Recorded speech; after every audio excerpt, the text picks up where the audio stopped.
Bonjour, je m'appelle Marie-Ève Robitaille, je suis conseillère en communication au Collège de Rosemont et j'ai le plaisir de rencontrer aujourd'hui Maria, qui est étudiante en troisième session dans le programme Arts, Lettres et Communication et plus particulièrement dans le profil Communication et médias. Je suis très heureuse, Maria, que tu puisses nous partager ton expérience aujourd'hui avec toutes les personnes qui s'intéressent au programme Arts, Lettres et Communication. Je te souhaite la bienvenue puis je te remercie vraiment de faire ça avec nous aujourd'hui. Sans plus tarder, j'aimerais ça que tu nous parles un petit peu de tes intérêts professionnels, dans le fond, avant de faire ta demande en arts, lettres et communication. Ouais, quand j'ai commencé l'année passée à la session d'automne et c'était pas ma première session au cégep. J'avais déjà fait une année complète en sciences humaines à un autre cégep et j'avais pas vraiment un programme en tête quand j'ai fait ma demande. Mais je savais que j'avais des intérêts pour l'administration et tout, mais j'avais pas les préalables pour aller en sciences humaines, profil mathématiques ou quelque chose avec les mathématiques. Et donc, j'ai regardé plusieurs programmes et je suis tombée sur le programme Hors lettres et communication, profil média. Et j'ai trouvé qu'il y avait des cours qui ressemblaient beaucoup à le marketing, comme les cours de publicité. Et je me suis dit, pourquoi pas? Et parce que j'ai pas vraiment aimé ça, sciences humaines, profil général, qu'on appelle ici. Donc, je me suis inscrite et c'est pas mal ça. Pourquoi tu as choisi le Collège de Rosemont pour aller en arts, lettres et com? Je pense qu'il y avait deux cégeps qui offrent ce programme et j'ai comparé la grille de cours des deux cégeps et j'ai trouvé que celui du Collège Rosemont m'interpellait un petit peu plus. C'était des cours que je trouvais personnellement que j'allais plus aimer. Et j'avais entendu aussi parler du cégep par une de mes amies qui habite à Montréal, qui m'a dit que c'était un petit cégep, mais c'était très chaleureux comme environnement. Donc, j'ai fait ma demande sans visiter le cégep, sans connaître vraiment c'était quoi le Collège Rosemont, mais c'est ça. Tu me parles justement d'un cégep, d'un petit cégep chaleureux. Peux-tu m'en dire plus sur l'ambiance du collège? C'est très chaleureux comme ambiance. Moi, je venais juste de déménager à Montréal, donc j'avais un petit peu peur des gros cégeps. Je pensais que j'allais me perdre, mais tout, je trouve que c'était vraiment facile approcher le monde à Rosemont parce que tout le monde est un petit peu dans le même bateau que toi. On est tous un petit peu pas susceptible, mais on n'est pas trop sûr dans quoi qu'on s'est embarqué, dans les programmes. Mais dès la première semaine, j'avais rencontré plein de personnes. Vu que c'est un petit cégep, t'as plus l'occasion de t'approcher de tes collègues. C'est vrai. Peux-tu me parler maintenant plus de ton programme? Quelles sont les activités d'apprentissage que tu fais dans tes cours? C'est sûr qu'avec le COVID, on n'a pas pu tout réaliser comme c'était supposé arriver. Mais ma première session à Rosemont était toute en présentiel. Et on a fait un talk show, on a fait un, plein de petits projets comme ça que je n'étais pas à l'aise, puis je pensais pas que j'allais. Je me rappelle la première semaine, un de mes professeurs, Pierre-Jacques, il a dit OK, vous allez faire cette publicité avec ce montage, et il nous avait laissé une semaine pour le faire. Et moi puis mon ami que j'ai rencontré, on s'est regardé les deux puis on était comme on n'a aucune idée comment faire ça. Et juste des petits projets comme ça nous a amené. Parce que dès la première semaine, notre prof nous a dit ça, c'est tous les projets que vous allez faire.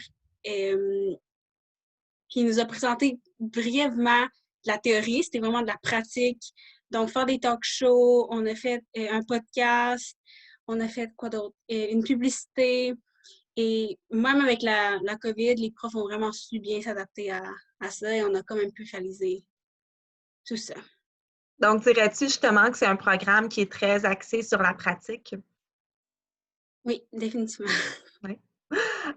Puis si on parle un petit peu plus, dans le fond, de l'ambiance, mais dans le programme, comment tu la définirais ou comment tu la qualifierais? Euh, Encore là, vu qu'on est un petit groupe quand même, on a, dès la première semaine, on était déjà toutes proches. On fait beaucoup d'activités. Comme la première semaine, c'est des activités brise-glace et on comprenait pas trop pourquoi qu'on les faisait, pourquoi que notre prof nous faisait faire ça. Mais c'est plus que la session avance, plus que tu réalises que c'est vraiment comme ça que tu fais des liens. Et moi, j'avais un petit peu peur parce que je savais que c'était des travaux d'équipe. Mais vu que je connaissais pas personne, j'étais comme, ah, est-ce qu'ils vont tout, est-ce qu'ils vont se connaître? Est-ce que, vu que moi, je savais que j'allais pas poursuivre en communication à l'université, est-ce que eux, ils allaient plus être proches vu qu'ils ont les mêmes intérêts? Mais c'est vraiment du monde un petit peu partout. Donc, c'est dur à décrire l'ambiance parce que ça varie d'une personne à l'autre. Mais à cause de nos projets, je pense mettons, si tu as besoin d'aide dans un des projets, ils vont tout le temps être là pour t'aider, pour te poser n'importe quel. C'est juste une ambiance très chaleureuse et si tu as besoin d'aide, ils vont toujours être là. Parfait. Tu m'avais déjà parlé un petit peu de Pierre-Jean, que tu l'as nommé dans une des questions précédentes. Est-ce qu'il y a des professeurs, justement, qui t'ont particulièrement marqué jusqu'à maintenant? Oui, Pierre-Jacques, d'ailleurs, ça fait partie d'un de ses profs. Il y a Mirabelle et Claude Lapierre aussi. Les trois, ils ont vraiment. Je pense que j'avais juste Pierre-Jacques et Claude la première session, et c'est vraiment la deuxième session que j'ai eu Mirabelle. Et les trois m'ont marqué, mais pour des raisons différentes. Claude, je, je l'ai eu en photographie, et tu voyais, mettons, la passion qu'il avait pour la photographie, et je trouvais ça vraiment. Je trouvais que ça me motivait à aller à son cours, parce que moi, personnellement, j'avais aucun intérêt pour la photographie. Et c'était vraiment pas dans mon champ d'intérêt, mais à partir de la troisième semaine de cours, j'étais comme ah, ok, c'est vraiment juste à cause que la façon qu'il en parlait puis qu'il nous montrait les activités, je trouvais que c'était vraiment ça te motivait à participer au cours et à vraiment perfectionner tes projets. Et Pierre-Jacques, il veut vraiment voir ses élèves réussir.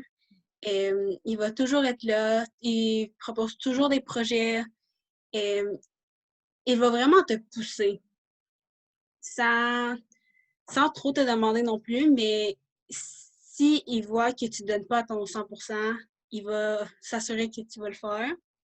Et Mirabelle, encore là, elle aussi, elle tient vraiment à la réussite de ses élèves. Et surtout, j'ai trouvé pour les trois profs qui ont vraiment bien su gérer la pandémie. Et ils nous ont pas juste laissé, ils ont fait OK, ça c'est la matière, arrangez-vous avec ça. Et si j'avais une question, j'envoyais un message à Mirabelle, et elle me répondait comme peut-être 30 minutes plus tard.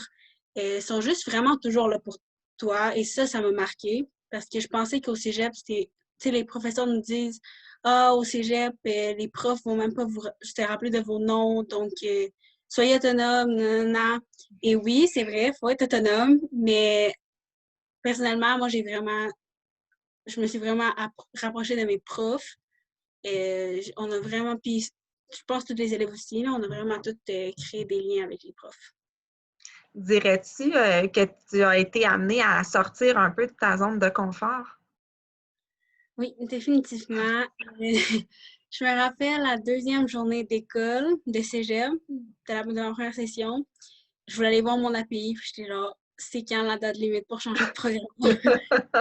Pour moi, juste parce que dès le premier cours, les profs vont faire des activités brise-glace, ils vont présenter les projets, et je trouvais que